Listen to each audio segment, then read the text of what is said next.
أعوذ بالله السميع العليم من الشيطان الرجيم. بسم الله الرحمن الرحيم. الحمد لله الملك الأحد الفرد الصمد الذي لم يلد ولم يولد ولم يكن له كفوا أحد. فطر الخلائق بقدرته ونشر الرياح برحمته وودد بالصخور ميدان أرضه.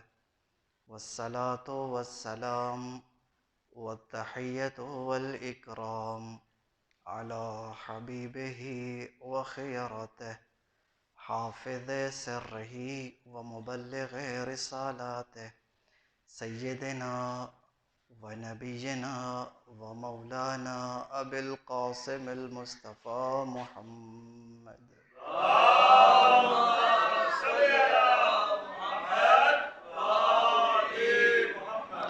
وآله الأطيبين الأطهرين الغر الميامين المنتجبين المنتخبين الذين أذهب الله عنهم الرجس وطهرهم تطهيرا.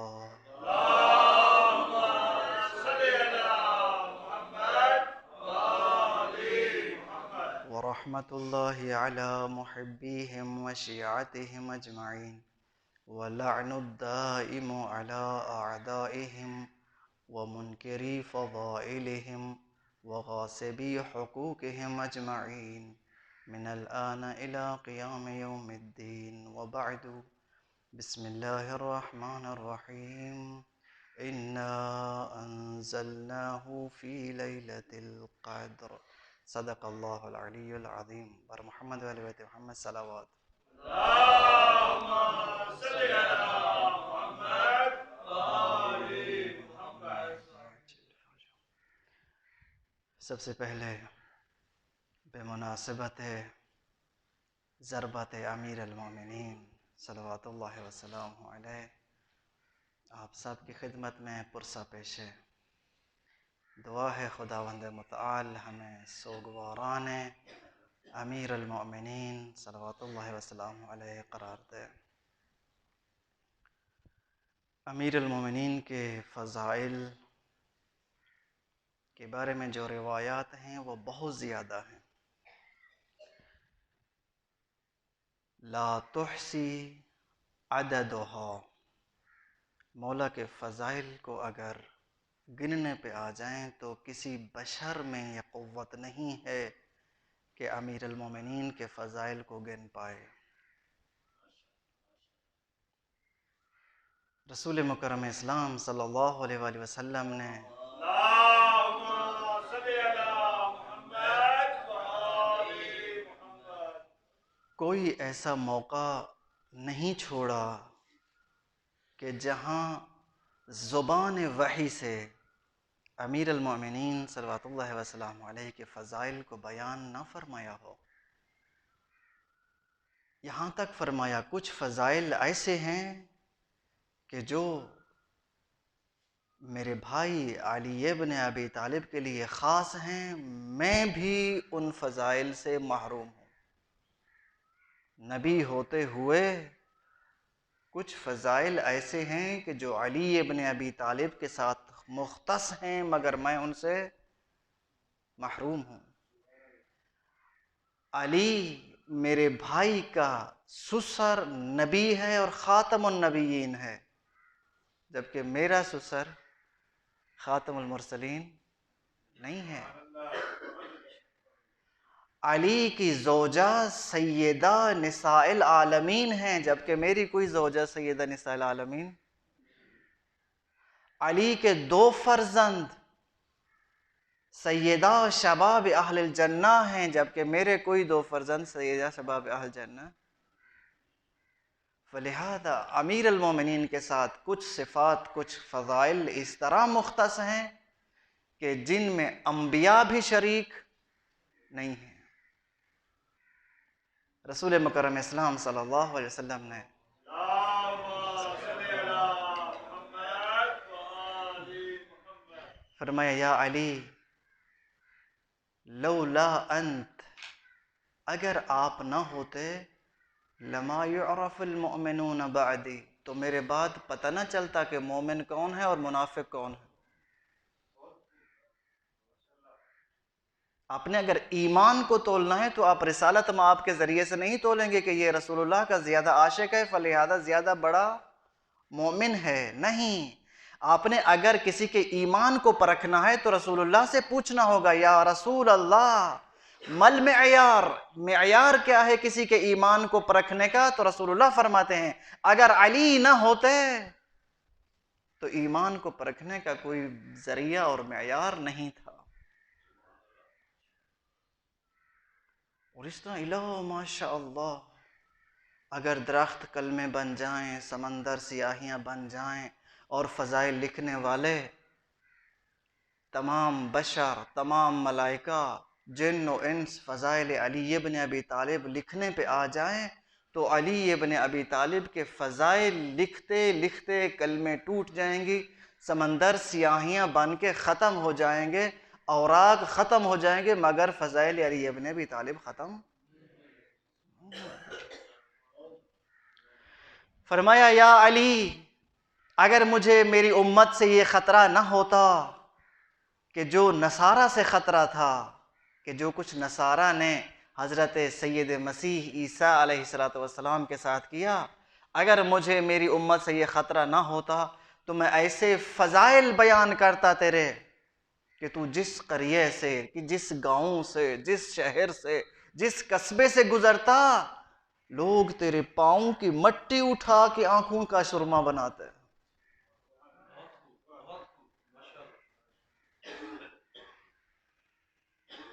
فضائل سن رہے ہیں نہیں سن رہے؟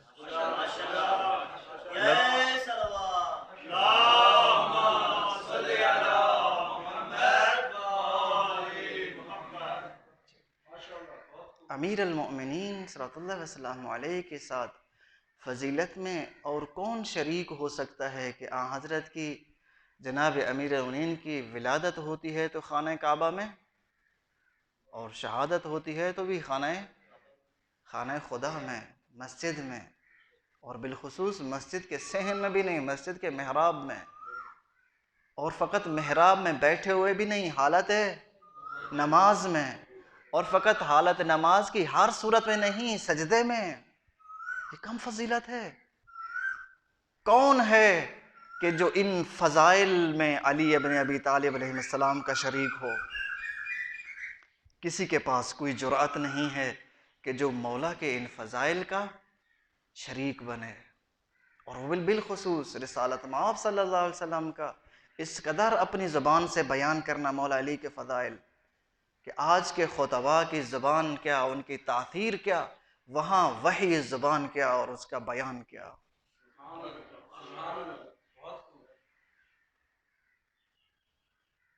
تو امیر المؤمنین صلوات اللہ وسلم علیہ کی زندگی کو سمجھنے کے لیے ضروری ہے کہ ہم مولا کی زندگی کو سمجھیں، اور مولا کی زندگی ہمیں ایسے گھر بیٹھے سمجھ نہیں آئے گی کہ ہم چاہیں کہ 1 کتاب 2 کتاب 4 کتاب 10 کتابیں پڑھ لیں اور ہمیں مولا کی زندگی سمجھ آ جائے گی، مولا کی سیرت سمجھ آئے گی۔ امیر المؤمنین نے ولادت تھا شہادت، تمام تر معارضہ، تمام تر مبارزہ، تمام تر جنگیں کفر، شرک اور طاغوت کے ساتھ کی ہیں، اور توحید کو پہنچانے میں مولا نے تمام تر کوششیں کی ہیں۔ جتنے بھی اللہ تبارک و تعالیٰ نے مولا کو قوت عطا فرمائی تھی، مولا نے جنگیں کس لیے لڑی ہیں؟ اگر آپ سے پوچھا جائے، آپ ماشاءاللہ جنگیں سنتے ہیں مولا کی، مولا نے فلاں کو یوں بچھاڑا، یا فلاں کو یوں مارا، کس لیے جنگیں کی ہیں مولا نے؟ فقط اپنا نام بنانے کے لیے تاکہ میری شہرت ہو جائے؟ توحید۔ رسول مکرم اسلام صلی اللہ علیہ وسلم نے فرمایا یا علی میری جنگ تنزیل پہ ہے اور تیری جنگ تعویل پہ ہے۔ یعنی کیا مطلب؟ یعنی جنگ فقط توحید پہ ہے۔ توحید کو پہنچانے میں اگر جنگ کی ہے تو رسول اللہ نے کی ہے، اور اگر توحید کو بچانے میں جنگ کی ہے تو امیر المؤمنین نے کی ہے۔ امیر المومنین کی آپ کوئی جنگ نہیں دیکھیں گے کہ مولا نے جنگ کی اور تلوار لے کے کھڑے ہو گئے ہوں خبردار مجھے امام مانو. نہیں، اس طرح کی کوئی آپ کو نہ روایت ملتی ہے اور نہ ہی کوئی آیت ملتی ہے اور نہ ہی کوئی رسول مکرم اسلام کا فرمان ملتا ہے، اور نہ ہی آپ کو تاریخ بتائے گی کہ امیر المومنین صلوات اللہ وسلام علیہ تلوار لے کے کھڑے ہو گئے ہوں اور فرمایا ہو کہ خبردار مجھے امام مانو نہیں تو میں تمہارے ساتھ جنگ لڑوں گا. نہیں ہے اس طرح. جنگ کی ہے فقط توحید پہ. اور اب دیکھیں کہ کتنے جنگوں کی ہیں مولا نے. یہ ایک مستقل ٹاپک ہے کہ مولا نے کتنا جنگیں کی ہیں.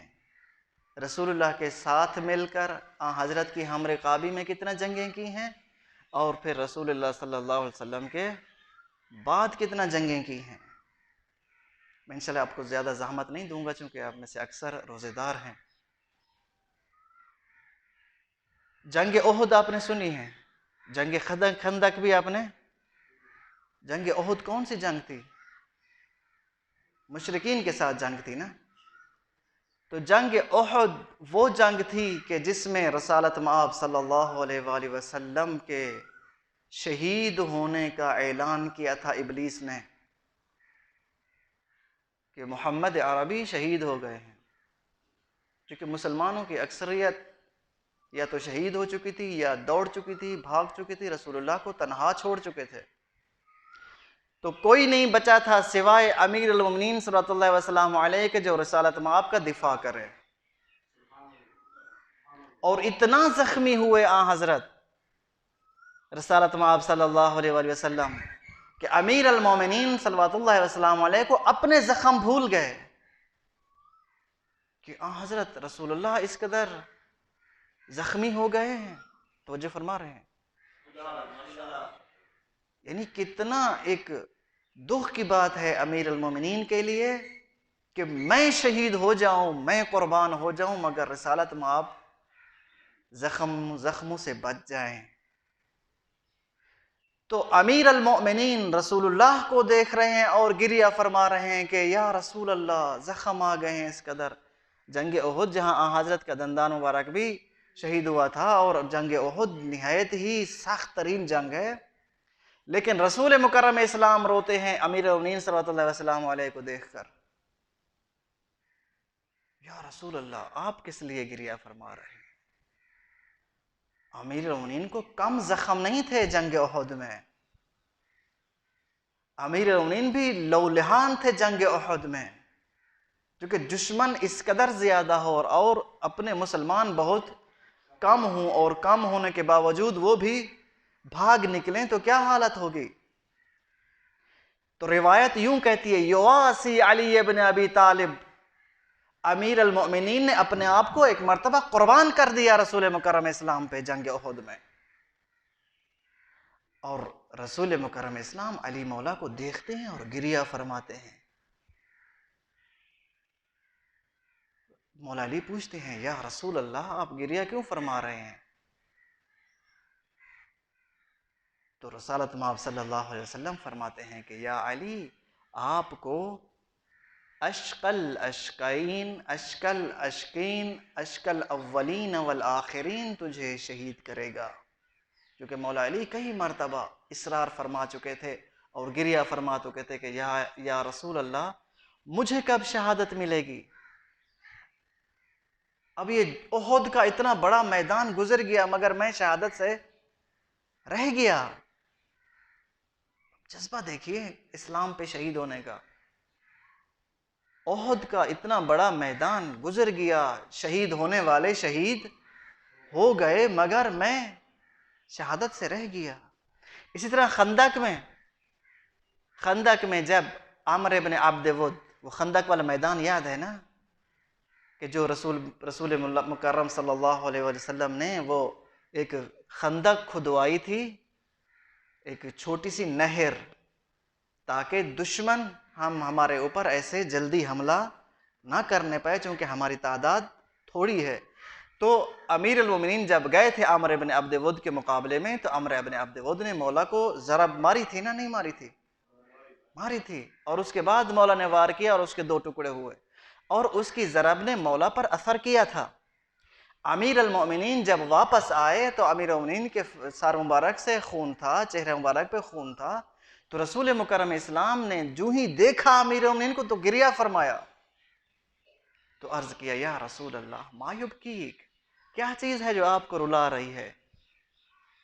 تو رسالت مآب نے یہ جواب دیا کہ یا ابا الحسن، اب کی میں روتا ہوں اس لیے لمستحل بک، جو تیرے ساتھ ہوگا میرے بعد، جو تیرے ساتھ میرے بعد جو سلوک کیا جائے گا میں اس پہ رو رہا ہوں۔ علی تیری اس سر سے ضربت لگائی جائے گی اور تیرے سر سے خون آئے گا اور تیری داڑھی خضاب ہو جائے گی۔ آپ خطبہ شعبانیہ پڑھتے ہیں، خطبہ شعبانیہ جس میں خطبہ شعبانیہ کے چند الفاظ یہاں پر مذکور ہیں، لکھے ہوئے ہیں، جس میں رسول مکرم صلی اللہ علیہ وآلہ وسلم نے فرمایا ایھا الناس قد اقبل الیکم شہر اللہ، لوگو اللہ کا مہینہ آ رہا ہے، آمادہ ہو جاؤ خدا کے مہینے کے لیے، آمادہ ہو جاؤ روزے رکھنے کے لیے، آمادہ ہو جاؤ عبادات کرنے کے لیے۔ رسالت مآب نے مفصل خطبہ عطا فرمایا، القاء فرمایا، وہ خطبہ جس کو خطبہ شعبانیہ کہتے ہیں۔ خطبہ مکمل ہوا، امیر المومنین آگے تشریف لے گئے اور عرض کرنے لگے یا رسول اللہ ما افضل اعمال فی هذا الشہر الفضیل، اس مہینے میں کون سا با فضیلت ترین عمل ہے؟ اس مہینے کا با فضیلت ترین عمل کون سا ہے؟ افضل ترین عمل کون سا ہے؟ تو رسالت مآب نے مختصر سا جواب دیا، ثم بکا رسول اللہ، رسول پاک نے مختصر سا جواب دیا اور اس کے بعد رسول اللہ شدید روئے۔ یا رسول اللہ آپ کس لیے گریہ فرما رہے ہیں؟ تو فرمایا میں رو رہا ہوں اس لیے یہی شہر مبارک رمضان ہوگا اور اس کی افضل ترین راتیں ہوں گی جس کو لیلۃ القدر کہا جاتا ہے، اور علی آپ مصلی عبادت پہ موجود ہوں گے اور عبادت میں ہی ایک شقی الشقی آئے گا اور آپ کے فرقد پہ ضرب مارے گا اور آپ کا سر دو حصوں میں تقسیم ہو جائے گا اور آپ کا خون آپ کی داڑھی کو خضاب کرے گا۔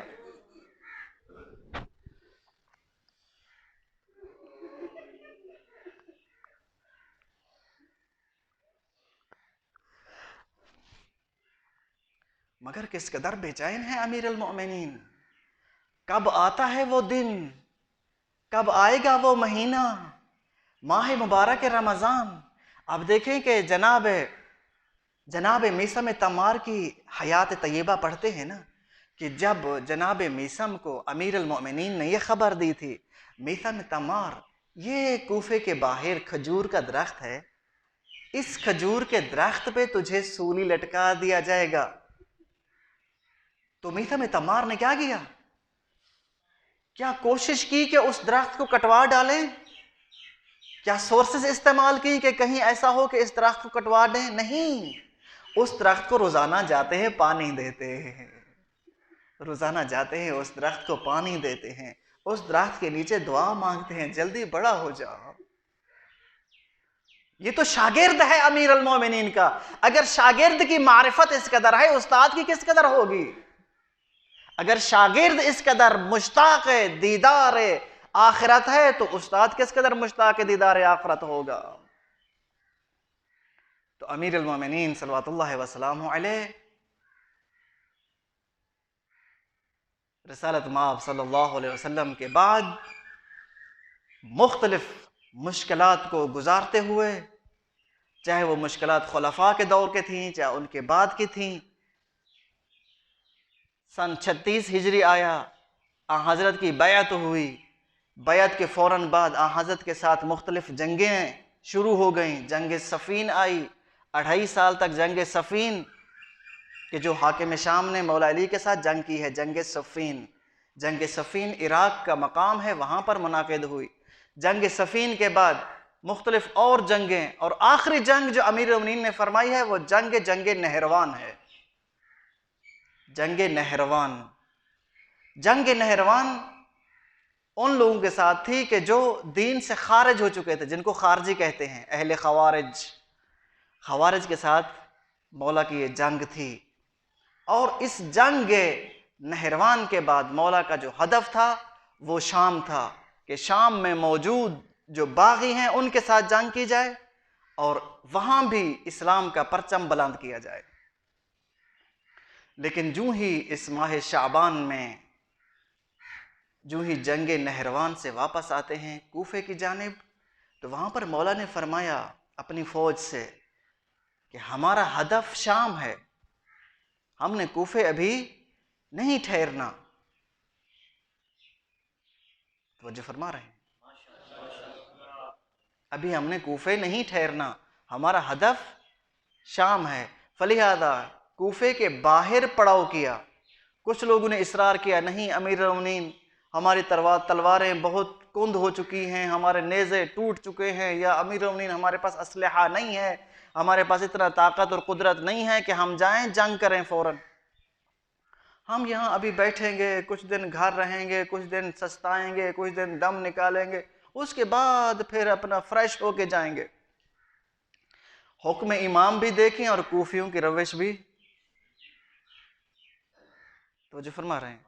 کیوں کہا جاتا ہے کہ اہل کوفہ، اہل غدر، اہل مکر، کوفے والوں نے مولا کے ساتھ مکاری کی، غداری؟ یہ غداری کا پہلا پوائنٹ ہے کہ انسان کسی ہیلو بہانے سے امام وقت سے رخصت مانگتا ہے کہ کام بہت پڑے ہیں، میں جاؤں، کوئی کام ہے میرے پاس، خود طبیعت بھی ٹھیک نہیں ہے، جاتا ہوں، جاؤں گا، بچوں کا بھی دیکھوں گا، وغیرہ وغیرہ، اور کچھ دن فریش ہو کے پھر آ جاؤں گا۔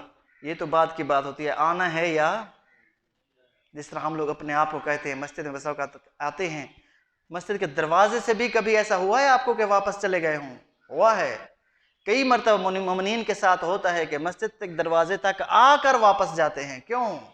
جو کوئی شیطان جو ہی آپ چلتے ہیں مسجد کی جانب، شیطان آپ کو وہاں سے آپ کے اندر مختلف وساوس ڈال رہا ہوتا ہے، ہاں آپ کا فلاں کام پڑا ہے، آپ کا فلاں کام پڑا ہے، آپ کا فلاں ذمہ داری پڑی ہے، آپ کے بچے رو رہے ہیں، آپ نے فلاں چیز اٹھانی ہے، لینی ہے، فلاں مہم کام ہے۔ زین لہم اعمالہم، شیطان انسان کو چیزیں مزین کر کے،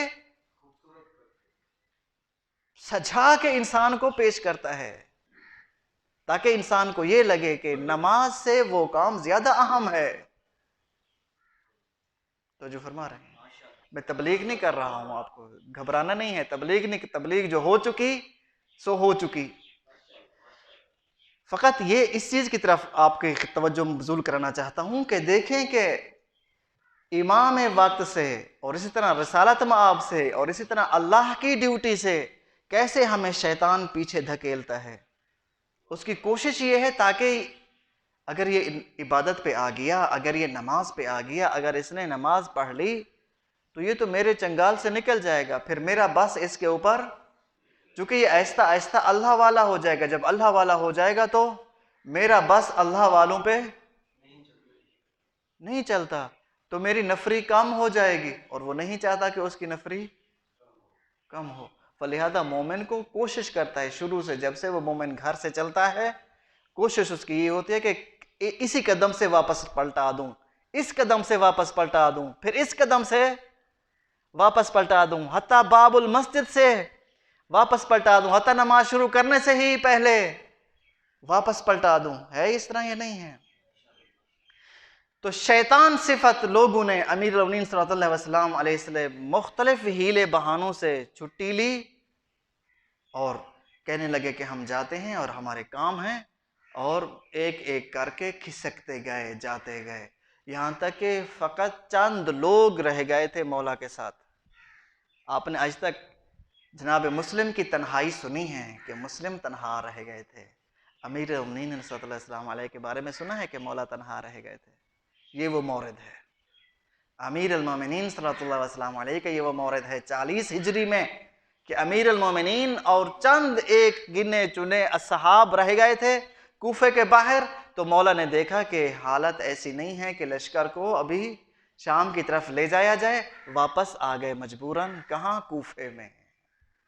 اب جب کوفے میں آتے ہیں تو گھر تقسیم کیا دنوں کو، ایک دن اپنے فلاں بیٹے کے پاس، ایک دن اپنے فلاں بیٹے کے پاس، ایک دن اپنی فلاں بیٹی کے پاس، ایک دن اپنی فلاں بیٹی کے پاس، ایک دن جناب حسن کے پاس، ایک دن جناب حسین کے پاس، ایک دن جناب زینب علیہ السلام کے پاس، ایک دن جناب ام کلثوم صلی اللہ علیہ وسلم علیہا کے پاس. اس طرح تقسیم کرتے گئے یہاں تک کہ 19 ماہ مبارک رمضان آ پہنچتی ہے، اور 19 کی رات 18 کی شام کو جب نماز سے فارغ ہو کے مولا جاتے ہیں جناب ام کلثوم کے گھر میں جاتے ہیں مولا، اور وہاں جا کے افطار کرتے ہیں. اور جناب ام کلثوم افطار جو لاتی ہیں مولا کے لیے، اب دیکھیں کہ کیسا افطار لاتی ہیں. 2 روٹیاں جو کی ہیں، ایک پیالہ دودھ کا ہے، اور ایک چھوٹی سی کولی میں نمک ہے. امیر المومنین جو ہی دیکھتے ہیں تو فرماتے ہیں بنتی، کیا آپ کو پتہ نہیں ہے میں رسالت آپ کی اتباع کرنے والا ہوں، اور میرے رسول مکرم اسلام نے کبھی 2 کھانے ایک دسترخوان پہ نہیں کھائے. آپ یہاں سے ایک سالن اٹھا لیجئے. جناب ام کلثوم نے نمک اٹھانا چاہا، فرمائے ٹھہر جائیے، دودھ اٹھا لیجئے. تو حضرت نے دودھ اٹھوا دیا اور نمک کے ساتھ کچھ نوالے، کچھ لقمے کھائے اور افطار فرمایا. افطار کے بعد رات ہو گئی اور اپنی عبادت میں مصروف ہو جاتے ہیں مولا. یہ مولا کی آخری رات ہے، عبادت میں مصروف ہو جاتے ہیں. عبادت کرتے کرتے اپنے کمرے سے باہر نکلتے ہیں، آسمان کی طرف دیکھتے ہیں، اضطراب ہے، مضطرب ہیں، بے چین ہیں. کبھی آسمان کو دیکھتے ہیں سورہ نمبر کا یاسین پڑھتے ہوئے، کبھی آسمان کی طرف نگاہ کرتے ہیں انا للہ و انا الیہ راجعون پڑھتے ہوئے، کبھی آسمان کی طرف نگاہ کر کے فرماتے ہیں واللہ ما کذبت ولا کذبت انہا اللیل التی وعدت بہا. خدا کی قسم نہ کبھی میں نے جھوٹ بولا ہے اور نہ ہی میرے ساتھ جھوٹ بولا گیا ہے. یہ وہی رات ہے جس دن میرے وعدہ کیا گیا ہے، یہ وہی رات ہے جس کا میرے ساتھ وعدہ کیا گیا ہے. رات گزرتی گئی عزادارو، رات گزرتی چلی جا رہی ہے اور مولا کی بے چینی اور اضطراب بڑھتا جا رہا ہے، یہاں تک کہ صبح کی نماز کا ٹائم قریب ہوتا ہے. جناب ام کلثوم آتی ہیں، اپنے بابا سے ایک مرتبہ سوال کرتی ہیں بابا دیکھیں بیٹی کے لیے نہایت مشکل ہوتا ہے ایسے الفاظ سننا، اور بالخصوص انا للہ و انا الیہ راجعون کی بار بار یہ ورد سننا. عرض کرتی ہیں بابا آج جو آپ یہ فرما رہے ہیں، آج آپ سے جو دیکھ دے رہے ہیں ہم آپ سے، یہ پہلے کبھی نہیں دیکھا مولا. یہ آپ سے آپ کا یہ بار بار باہر آنا، آپ کا یہ بار بار انا للہ پڑھنا، بابا یہ کیا ہے؟ تو فرماتے ہیں کہ قضاء پروردگار حق ہے، فیصلہ پروردگار حق ہے، لا مفر منہ، اس سے جائے فرار نہیں ہے. تو عرض کرتے ہیں بابا آپ کی جگہ پہ نماز پڑھانے والا آدمی تو موجود ہے نا، آپ اس کو اپنی جگہ پہ بھیج دیجئے. فرماتے ہیں نہیں میں خود جاؤں گا نماز کے لیے. اتنے میں کچھ دیر گزری کہ دروازہ کھٹکھٹا ہے، ایک آدمی آتا تھا مولا کو گھر سے لے جاتا تھا مسجد تک. آ کر عرض کرتا ہے مولا نماز کا ٹائم قریب ہے. مولا اپنے کمرے سے اٹھتے ہیں، بلند ہوتے ہیں، ارادہ مسجد رکھتے ہیں، انا للہ بھی پڑھ رہے ہیں، مختلف اذکار بھی پڑھ رہے ہیں.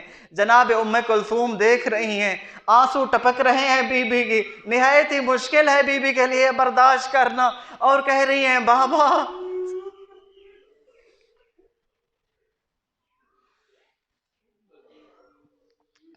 یہاں تک کہ امیر المومنین صلوات اللہ وسلام علیہ گھر کے صحن میں آتے ہیں. جو ہی گھر کے صحن میں آتے ہیں وہاں آپ کا سنی ہوئی باتیں ہیں، وہاں پلی ہوئی کچھ بدخیں ہوتی ہیں، وہ اپنے پروں کو پھیلاتی ہیں، پھڑ پھڑاتی ہیں اور اپنی زبان میں نوحہ پڑھتی ہیں. میں کہتا رہتا ہوں مولا کے ماتم پہ حلقہ بناتی ہیں اور ماتم کرتی ہیں.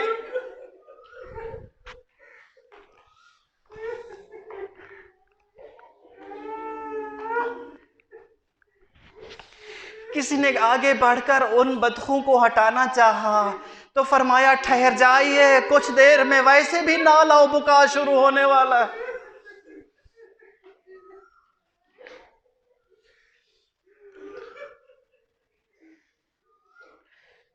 گھر کے دروازے پہ پہنچے، تو امام حسن علیہ السلام نے اصرار کیا، بابا میں ساتھ چلوں گا مسجد، تو منع فرمایا، کہا تنہا جاؤں گا۔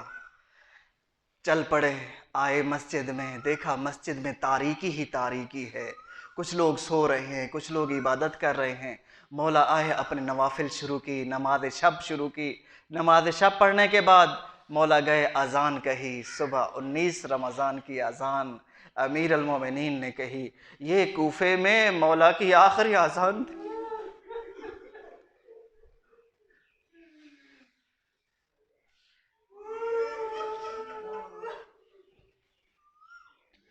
اذان کہنے کے بعد مولا نے مسجد میں سوئے ہوئے لوگوں کو جگایا، قوموا رحمکم اللہ، کھڑے ہو جاؤ، نماز کا ٹائم قریب ہے۔ اور انہی سونے والوں میں سے ایک عبد الرحمن ابن ملجم مرادی بھی ہے، مولا نے اس کو بھی جگایا، اٹھ جاؤ، کھڑے ہو جاؤ، یہ کیسے اوندھے سوئے ہوئے ہو؟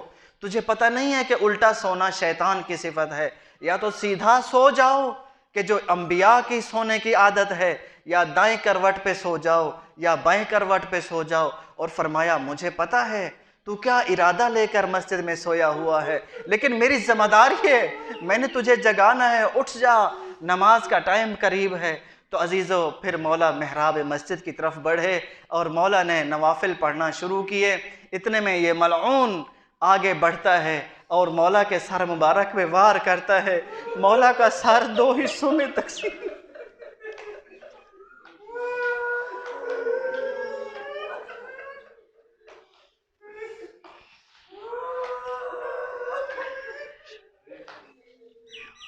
اجرکم اللہ، مولا کا سر 2 حصوں میں تقسیم ہوتا ہے۔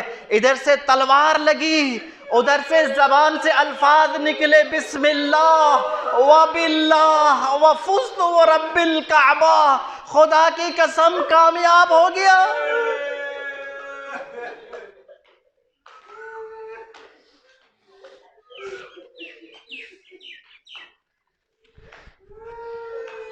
جو امام ہوتا ہے اور جس کے پاس عصمت کبریٰ ہوتی ہے، وہ اس عالم کی روح ہوتی ہے۔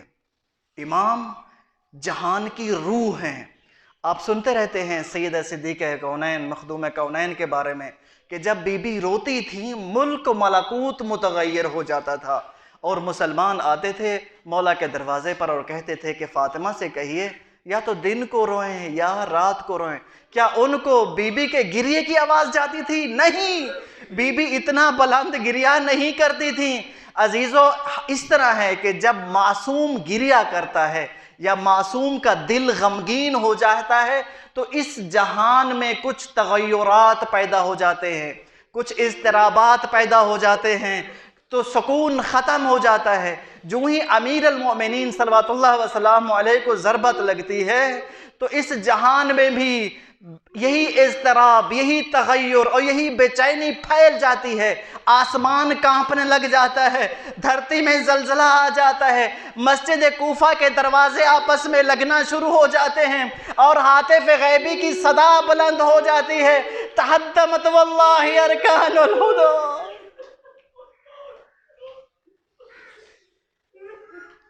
تحدمت واللہ ارکان الہدی، لقد قتل ابن عم المصطفیٰ، لقد قتل علی المرتضی، خدا کی قسم ہدایت کے ستون گر گئے، علی شہید ہو گئے۔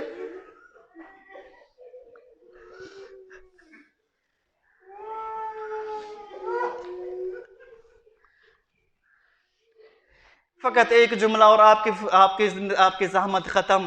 میں عرض کروں گا، اے مخدومہ کونین، اے جنت البقیع میں سونے والی بی بی، اے مخدومہ کونین، اے بی بی عالم، اے مظلومہ بی بی، ہمیں وہ وقت یاد ہے جب آپ پہ دروازہ گرایا جا چکا تھا، آپ کی پسلیاں زخمی ہوئی تھی، اس وقت جب آپ کو ہوش آئی تھی آپ نے پوچھا تھا آئین علی، آپ کو جواب ملا تھا، علی کو لے گئے دربار میں، آپ فوراً اپنے درد کو بھول کے پہنچی تھی دربار میں، اور آپ نے فرمایا تھا خلو ابن عمی وَإِلَّا لَأَنشُرَنَّ شَعْرِي، چھوڑ دو میرے چچا زاد کو وَإِلَّا بال بکھیر دوں گی۔ عرض کروں ابھی بھی وہاں علی زخمی نہیں تھے، وہاں علی کو ضرب لگی ہوئی نہیں تھی۔ آج آئیے کوفے میں، علی زخمی ہے، علی کے سر سے خون